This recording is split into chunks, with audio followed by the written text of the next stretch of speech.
Ladies and gentlemen, wake up.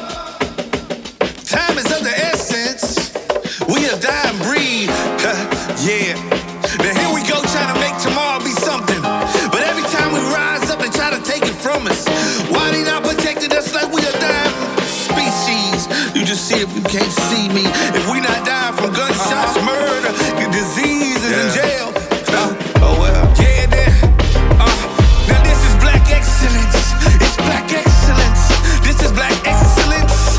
Yeah, this is black excellence. Black excellence. Yeah. This is black excellence. Black excellence. Yeah. This is black excellence. Yeah. Peace and blessings, everybody. If you seeing this, you worthy and you blessed, you know what it is. It is Trap Rehab TV. The camera want to act crazy, but it's all good. Trap Rehab TV. Right now, we're just continuing to discuss the situations and state of Asheville and talking to some people that move around the city that are known in the city and just seeing how, things are recovering as far as like our side, the black side, because, our perspective sometimes get pushed down, but, kind of hearing that it gets lifted up. And I know Asheville is that type of city. So without further ado, I'm going to let somebody who's a veteran in Asheville discuss things. Go ahead and introduce yourself, bro. Good afternoon. My name is Knowledge Green, and I am a lifelong resident of Asheville, North Carolina. So, yeah, true. So what side of Asheville are you from? Or, what's your history with Asheville? So I was born and raised in Hillcrest. Okay. From birth, I was in 7 building. I was in 7B, and then as a teenager, we moved to 7D. So my mother's side of the family is from Asheville and Hillcrest, and so is my father's side. When they moved from the north side by Merriman Avenue, they moved to Hillcrest. So both of my parents' sides are from Hillcrest. Okay, so you were in Asheville when it was, we'll just say it was a different city back in the days, I was in Asheville when Caucasians or the police couldn't come in Hillcrest. Yeah. And if you did come to Hillcrest, you had to have an escort, and you was going directly to somebody's house. I'm a part of that part of Asheville where the farm used to be down on the river, and the cows broke free, ran on the expressway. Wow. yeah, on that Asheville. Yeah, see, I remember when I first moved to North Carolina from Greenville, I always had heard about Hillcrest. Like, boy, you can't even go in there if you ain't, and one of the times I rode through just to see what it was like. By the time I'm coming around one end, I'm coming around the other end, and I'm noticing people coming from behind the buildings, like, yo, who's that? I was like, okay, yeah, I better get informed before I pull over. Pull over here. That's real, but I mean, it's closely knit over there. Well, it used to be closely knit, one way in, one way out. Yeah, you got the front side and the back side, and then what's so crazy is you got the bottom and the top. Yeah, but as a community, if you wasn't from over there, you can't come over there with no disruption, or you would have to deal with the whole community. It's not like that now, though. Yeah, I mean that's one of the things that I think is the breakdown of our people. It used to be like that, and I don't know negative, stuff had the negative stuff with it because that's just how life is. But in general, if you was from somewhere or you knew somebody from it, you and your family, you better listen to Miss what's her name up the street just as much you would listen to your mama. Everybody, you know who to respect, and it was known that everybody knew everybody, and it's not like that no more. We don't. That's one of the things. The value of our community has to come back. But so that's part of what I do with this is try to show people that we're a valuable community. Like you yourself, you're a businessman. I know you mentioned multiple businesses when we had our discussion about this. You mind going over some of what you do and what you got going on? So I have a nonprofit organization called Young Struggle, and then I have a clothing line called Untamed Urban Wear, and then another clothing line called Street Geek, and then another clothing line called Urban Ugly. And I wrote 18 books, 3 plays. I'm a father of 5. You know what I'm saying? And I'm far from perfect, but building to be great. Exactly. That's what's up. Now, yeah, I know. When I seen that jacket, we got to talk about that because that jacket he had on was nice. So what I'm saying. I know the clothing line is official. So do you have like you said you have a storefront somewhere? How do you operate your clothing line? So I definitely have a store at Smiley's Flea Market in Fletcher, North Carolina, and they're open from Saturday to Sunday from 8 a.m. to 3 p.m. And the store is called the Black Bag. Okay. And then word of mouth. I post on my social media people that have purchased clothes, and then we put out new stuff, and then they order that way. So Okay. yeah. Okay. So what as far as like your business or your nonprofit, what specifically are you doing with that? So Young Struggle is doing all the things that nobody else is doing. Mm-hmm. I'm not knocking organizations, but it's a lot of organizations that get funding and they're really not doing the work, or they're really not in the community assisting and helping community or building community. Young Struggle is doing exactly that. We have a Single Mothers Appreciation Day where we grab mothers and we take them and pamper them. We take them to a 5-star hotel. We take them to get their toes and nails done. We take them to get a massage, and it's all through a limo ride. Like, you don't have to drive nowhere. We're gonna come pick y'all up.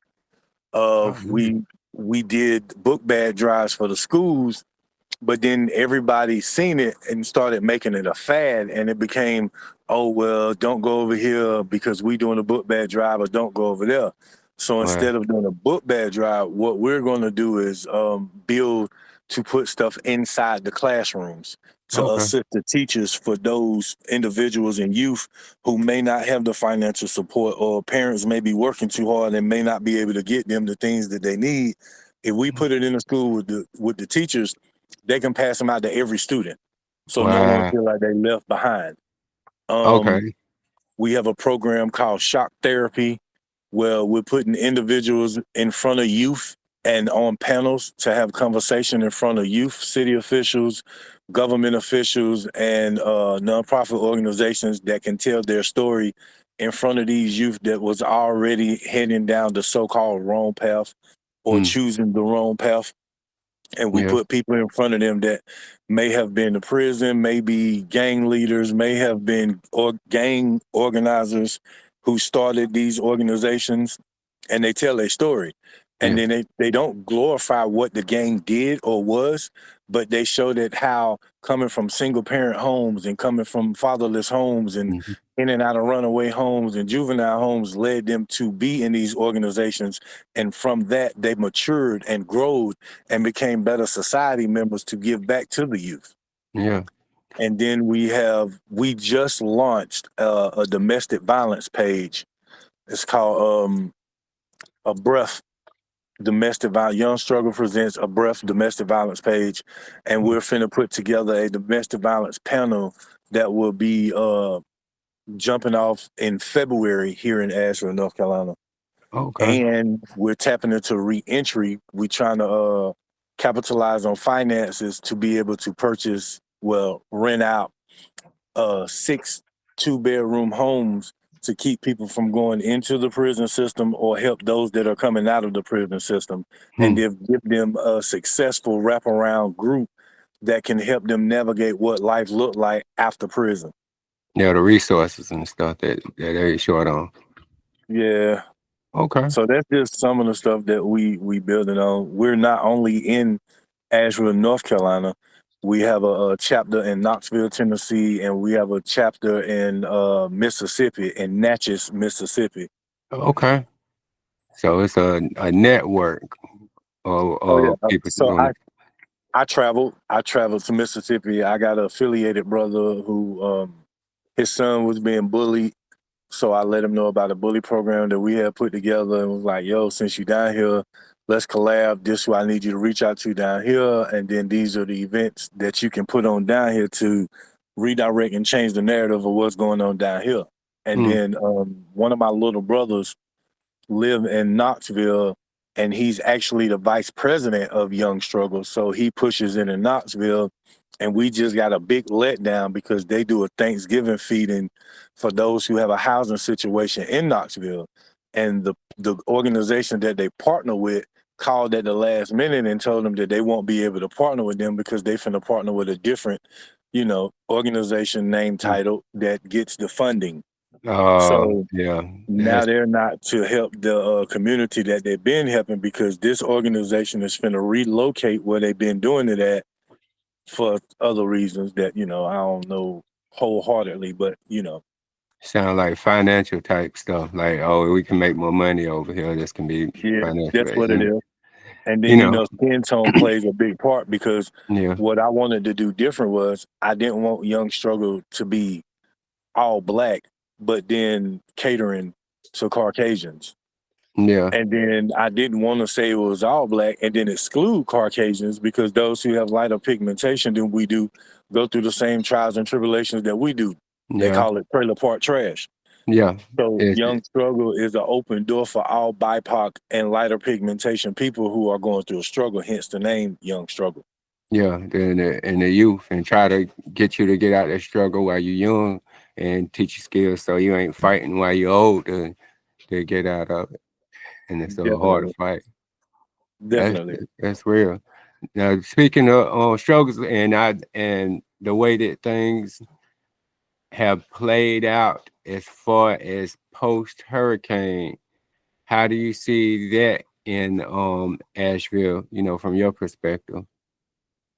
I don't know, bro. I've been telling this situation.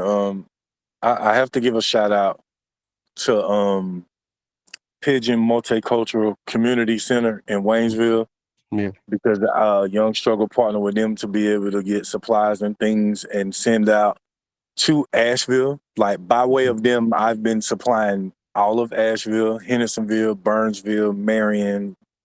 They've been supplying Waynesville and that area.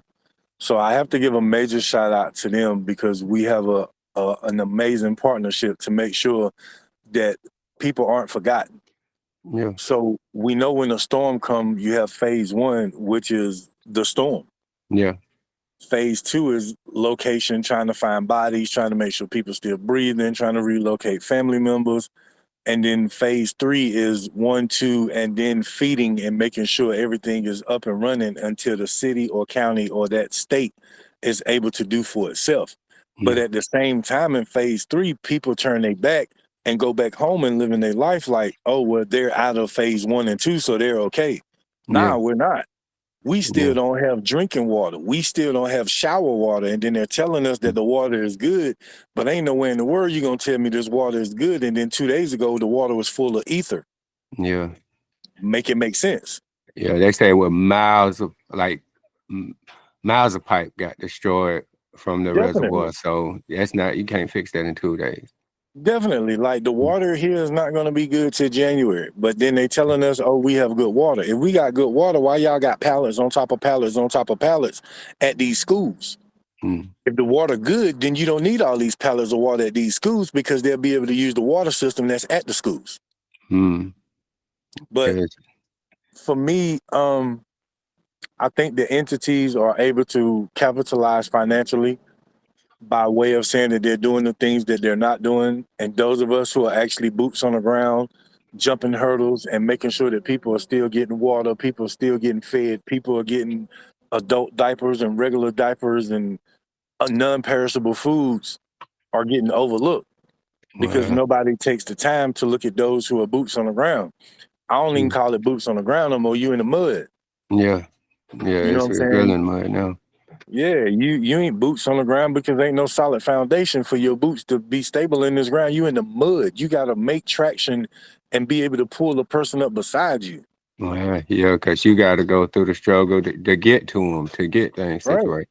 Yeah. right.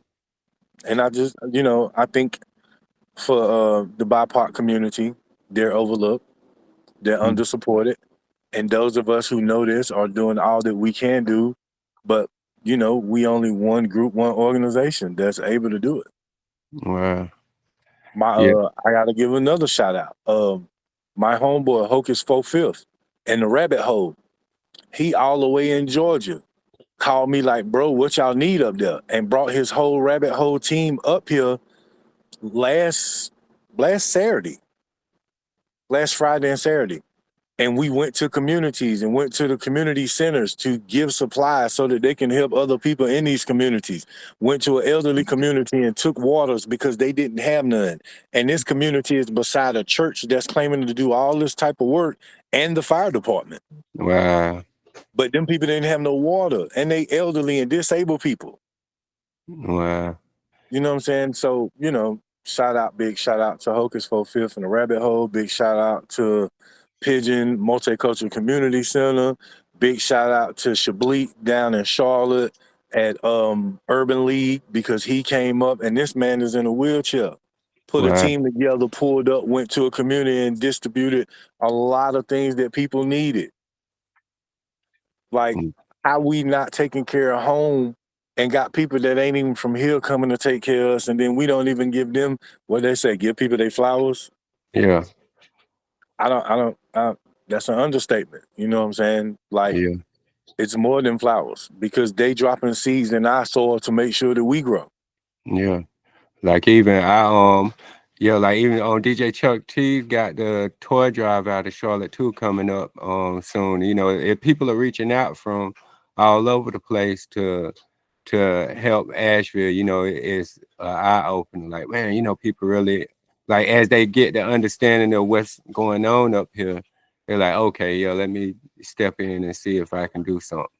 But Yeah. like, that's part of us taking care of us is what has to be done anyway. You know what I'm saying? That's what we got to stand on that. Even after this, we're gonna have to start back bringing value to the community, as being a community, being where our value is at. Definitely. That's gonna Definitely. have to be it. Well, shoot, man, I appreciate your time. I'm not gonna hold you up long, man. You got any social media or anything you want to put out there? So the social medias that I'm pushing right now on Instagram and on Facebook is Young Struggle. And then we, like I said, for any female that has went through domestic violence situations and need somebody to relate to, Young Struggle has a domestic violence page. My Facebook page is Alfred D. Beard Nelson. That's in honor of my dad. Okay. You can reach me on that. My Instagram page is Mr. ADG. You can reach me on that, and I keep everybody posted on all the things that we're doing, because the next move is this domestic violence panel that we finna put together, because that's the next thing that's running rampant in the BIPOC community that nobody wants to talk Yeah. about, Yeah, they don't. whether it's male or female. Yeah. So if it's any males that you know that have went through a domestic violence situation, not as the abuser, but as being abused, please have them reach out to me so that they can get on this panel and tell their story as well. Well, see, that's one thing males don't Right, realize. The domestic violence that a male would go through is a lot of psychological, right. But it's and still domestic violence. they don't Whether it's, they don't realize it. People don't listen, realize it. if you know any male, bro, I Yeah, want to put them on this platform. Like, I definitely yeah, have a man that's going to speak, but if he's going to be the only one, then I'm not going to put him on this panel with a bunch of women, because if that's the case, I'm going to make it all about women. yeah. But if Because you we want to can be get two, three uh, males that can get up there and tell their story about it, whether it's mental or physical, because I know yeah. some males that's done been physically assaulted Oh by yeah, females and couldn't whoop them. yeah. But Oh, a like man they has this trying and ego can't pride. whoop 'em. Right. A man Yeah, has this ego pride where he like, oh no, I ain't gonna tell nobody that I was in a domestic violence situation. But we got to yeah, break that syndrome. yeah. Just like Tyrese say, black men do cry. Black men have been abused by women. They have Mm-hmm. been shot at. They have been assaulted. Like, Yeah, raped, it makes no molested, sense. all that stuff. Yeah, we go through it too. Definitely. Yeah, And we need to let it be known, so that we cannot heal a community if the community won't come together and speak truth. yeah. Lies does not heal. That's the whole part of reparations. That's the whole thing of growth. we be so busy. Everybody wants to believe the lies and be caught in the lie and just keep on pushing and act like it's gonna go away. No, it's part of what me and Nicole talked about, like lining up the chakra. You got to line up the community the same Got way, to. and you got to look at the truth. This is really Yeah, what happened. We have to heal that. So yeah, definitely. Like I ain't perfect, no, but I've seen the things that have made me grow and develop to be a better person. yeah, it was, So not only did I grow and develop, I better grew and developed to be the man that I am now. that's what's I got up. a past, and people try to hold that against me. But if you're gonna continue to live in my past, then you can't even grow yourself because you stagnate yourself from getting the help that you need.